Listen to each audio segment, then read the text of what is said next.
one of the banes of working with others, particularly if we're reporting to a leader or a manager, Yeah. is the curse of micromanagement. Yeah. Almost universally, people hate it. People hate to be told exactly what to do, when, and what all the terms of everything are. Oh, yeah. With certain exceptions, like if you're doing something new and you have genuinely no idea, like, somebody sits you in front of the control panel of a nuclear reactor and says, hey, could you run this for a second? Okay, you're probably going to want some detailed instructions.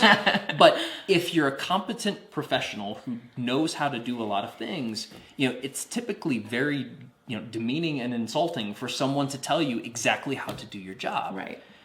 So not only is it a good way to not make people feel important, Right. it's also extremely inefficient. And this is a concept called commander's intent. And this is something that comes from the military, actually. Now, there's actually a wonderful quote by General George S. Patton. It says, never tell people how to do things. Tell them what to do, and they will surprise you with their ingenuity. And that's true. Okay? So let's imagine for a moment that you are the field commander of a platoon of troops, and you are trying to take a particular position on the battlefield, like let's say a hill.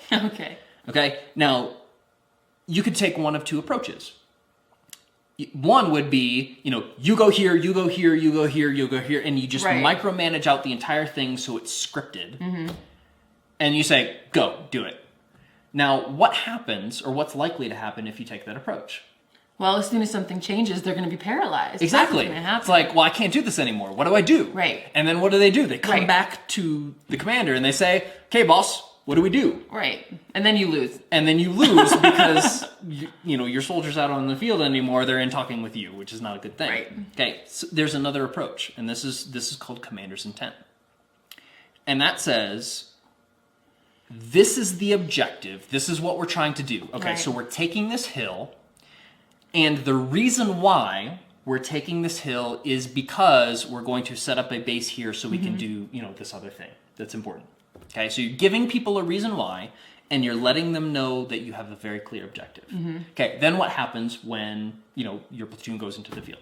Well, then, on their own initiative, they can go, oh, this changed, but I see A, B, C, D, E that I can still use to make that happen. Okay, so they know your intent. The situation on the field has changed, but they can respond to that themselves because they already know what you want. They'll just find a different way to get you what you want. Right. A great fictionalized way to understand this is reading Ender's Game by Orson Scott Card. Awesome book. Yeah, really fun. And that it was funny because it was similar like military situation. Right. But Ender being the commander would give his intent to all of his, sub-commanders, and they would do all sorts of amazing things without ever coming back to him to ask for permission or to, for verification and all of those things. Yeah. They were geniuses in their own right, and they just did it. But they couldn't do that without knowing what the objective was and what the reason why. Yeah, it's a good way to encourage creativity in people who are working with you too. Right. And this is actually one of the books that talks about this in great detail. Actually, there's two. Made to Stick by Chip and Dan Heath talks about the importance of establishing an intent and then, having people, go out and actually do it. Okay. And also Sources of Power by Gary Klein, which is a book about decision making.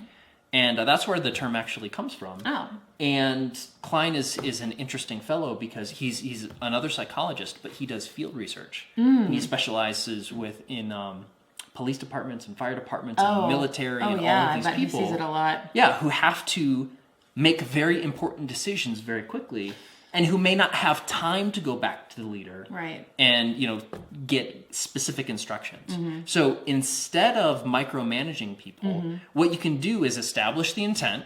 This is the purpose. This is what we're trying to do, and this is why we're trying to do it. And then let them go off and solve the problem on their own. Yeah. And when you can get back in touch and make sure you're both on the same page and moving in the right direction. But that's far more efficient than micromanaging to the nth degree Sure. for every person you're working with. Sure, it goes back to communication overhead too, That's- to make sure that there are only a certain number of people who really have to be inside your head. Exactly. And so you may not have to communicate, the general does not have to communicate with hundreds of thousands of individual soldiers. That trickles down actually very well. And commander's intent is what enables that.